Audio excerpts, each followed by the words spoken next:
That's self-deprecating humor. You better enjoy it because there won't be a lot of it.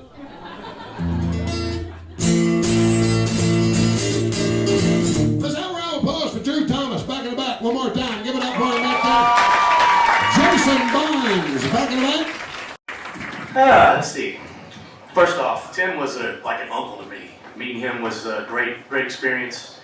And I'm really good friends with his daughter, Sophia. She gives her best to everybody here tonight.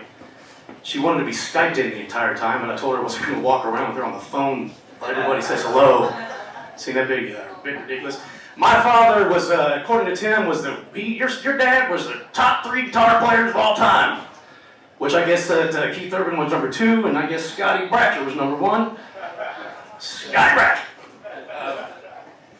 One of my favorite stories about Tim was I played Chattanooga with him one time, and I came out on stage and I did a bunch of material, and I had this stuff that I was working out on evolution and how we come from apes and all this kind of stuff, and it didn't go over very well in Chattanooga, you can imagine.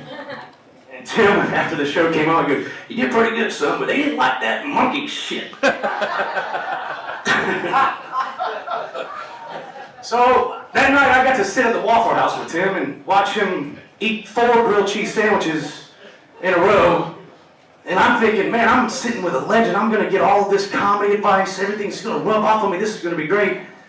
And then he proceeded to tell me for 3 hours how Ted Bundy killed these 2 old women in Columbus, Georgia.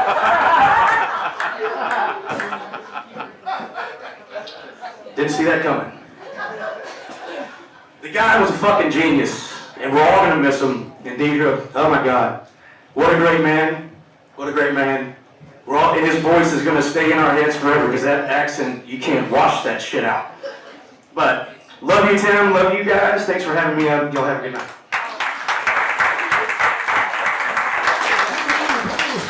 The greatest father in the United States of America, right there. There he is. That was about hard on Obama, but round of applause for Jimmy Buffett, man. One more time.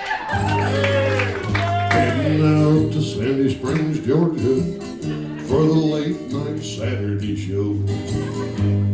I got my Jimmy ass Buffett shirt on, large cleavaged woman in the front, and honey, round of applause for the poor black people that had to put up with my ass all right. There they are. See, they just came to the show thinking it was going to be Teddy Wilson. Remember Teddy Wilson? Does anybody here remember Teddy Wilson? Yeah. Do you remember Teddy Wilson? You're going to feel bad when I tell you this, man. Did you ever watch Good Times? You remember Sweet Daddy? The guy with the green hat played the... Did you ever watch That's My Mama? Yes. Are you really a black person? With a straight face, you're going to sit here and tell me that in the 1970s you didn't watch That's My Mama with Clifton Davis? How old are you, Mel? 40? Fuck, I'm 50. I remember that show. And they had the guy that was on Love Boat. What's his name? Love Boat. Isaac. And on That's My Mama, he'd come in and go, ooh, wee. You know, man? Ma'am, I'm about to take your black person card away. Don't know Charlie Brown, don't know Teddy fucking Wilson. I had a bunch of white people in here first show didn't remember Elvis fucking Presley. Oh yeah, you think you know Elvis Presley, ma'am? So far you can't pronounce hummus worth of shit. Nobody introduced a band better than Elvis Presley. I'd like to take this time to introduce the band. For the guitar is John Wilkerson. The lead guitar is James Burton. The bass is Jerry Schiff. The piano is Glenn Harden. Our drummer is Ronnie Tuck. The lady does the high parts with Kathy Westmoreland.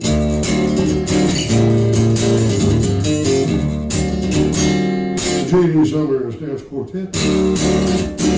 Our conductor is Joe Grisho. And the man that brings me my scars and water. Who wrote Elvis Presley Scars and Water, man? Hair and makeup. Not hair and makeup. He was a background singer. Well, where's my scores and water? Mr. Charlie Hodge. I used to be 11 years old, laying on a throw rug going, fuck, I wish I was Charlie Hodge. Used to hang around with Elvis, women screaming, panties flying, fuck, I wish I was Charlie Hodge. And I turned that off and turned on Teddy Wilson on That's My Mama. I am disappointed in this crowd. This may have been the worst Saturday I've ever done at the Punch Line.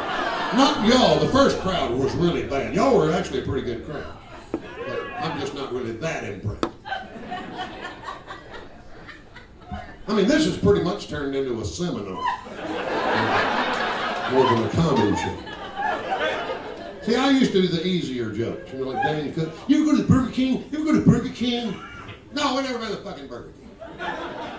I'm here to try to get past all that. And, you know, I don't really want to do 100 things in the coloring book and sell that Cracker Barrel. You see what I'm saying? I mean, I'm not here for y'all. I'm here for therapy. This is just therapy for me. You know, I'll play you that song and get all in words.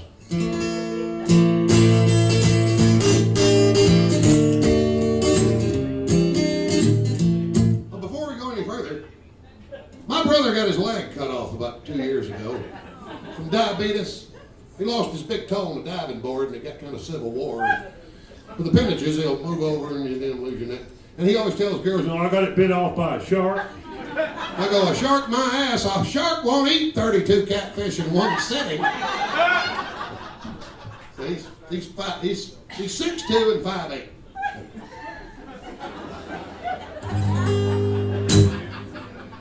But he loves stuff called chicken comer barbecue sauce. Down in Phoenix City, Alabama, they have a place called Chicken Comer down there. It's a real famous barbecue place.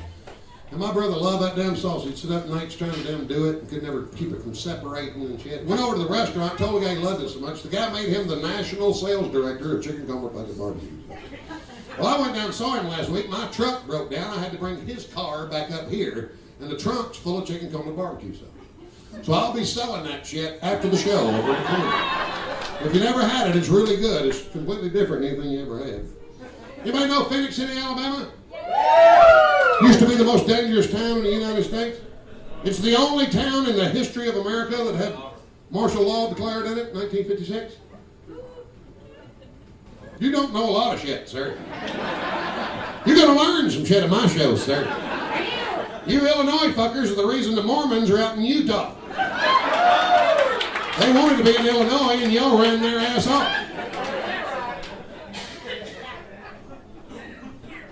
I had 2 Louisiana fuckers in here last night. I threw both of them out of the place. Why? Because they were the ones that killed Bonnie and Clyde. And didn't have the balls to walk up and shoot them. No, shot them in the woods while they were trying to fix a tire. Bunch of assholes. Louisiana, we ought to sell that state tonight. We bought it in 1803, Louisiana Purchase. Paid 3 cents an acre for it. I bet you if we sold it tonight, we could triple our money. Mississippi. Don't ever feel sorry for Mississippi people. I hope the next 3 hurricanes that hit them are called Goodman, Schwerner, and fucking Cheney.